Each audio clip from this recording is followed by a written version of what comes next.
PM Modi ने कहा कि भारत और रूस मिलकर यूरिया उत्पादन बढ़ाने की दिशा में तेजी से काम कर रहे हैं। उन्होंने कहा कि खाद्य सुरक्षा और किसान कल्याण में यह साझेदारी बेहद अहम है।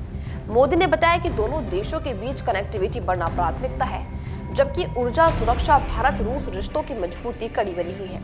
अहम खनिजों पर सहयोग को लेकर भी उन्होंने कहा कि इससे स्वच्छ ऊर्जा और हाईटेक मैन्युफैक्चरिंग को नई गति मिलेगी।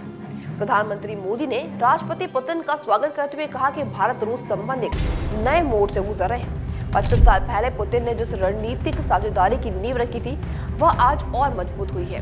मोदी ने कहा कि दोनों देशों की मित्रता ध्रुव तारे की तरह स्थिर रही है, जिसने हर परिस्थिति में परीक्षा पास की है। इस बैठक में 2030 तक के आर्थिक सहयोग कार्यक्रम पर सहमति बनी, जिससे व्यापार, निवेश और टेक्नोलॉजी साझेदारी को नई ऊंचाई मिलेगी।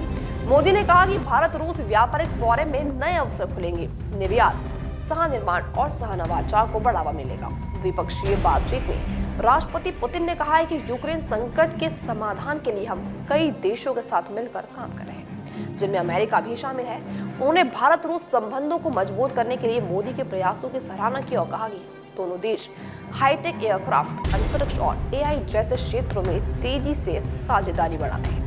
पुतिन ने पीएम मोदी के शांति प्रयासों की प्रशंसा करते हुए कहा है कि भारत ने यूक्रेन संकट को लेकर बेहद जिम्मेदार भूमिका निभाई है। मोदी ने कहा, यूक्रेन मुद्दे पर हम लगातार संपर्क में हैं। विश्वास किसी भी रिश्ते की सबसे बड़ी ताकत होती है। शांति के रास्ते पर चलकर ही दुनिया का कल्याण हो सकता है। पीएम मोदी ने साफ शब्दों में कहा कि रूस यूक्रेन संघर्ष अब खत्म होना चाहिए, वह भी बातचीत और कूटनीति के जरिए। इस पर पुतिन ने भी प्रतिक्रिया देते हुए कहा कि रूस संघर्ष के शांतिपूर्ण समाधान के लिए गंभीरता से काम कर रहा है। मोदी ने कहा कि कोरोना काल के बाद दुनिया कई बड़े संकटों से गुजरी है और उम्मीद जताई कि बहुत जल्द वैश्विक समुदाय के लिए नई संभावनाएं और उम्मीदें जन्म लेंगी। बैठक में पीएम मोदी ने कहा कि पुतिन ने भारत के पहले दौरे को 25 साल पूरे हो चुके हैं। 2001 में उन्होंने भारत रूस संबंधों को नई दिशा दी। उनकी दूरदर्शिता ने यह दिखाया कि एक नेता अपने रिश्तों को कहां तक ले जा सकता है।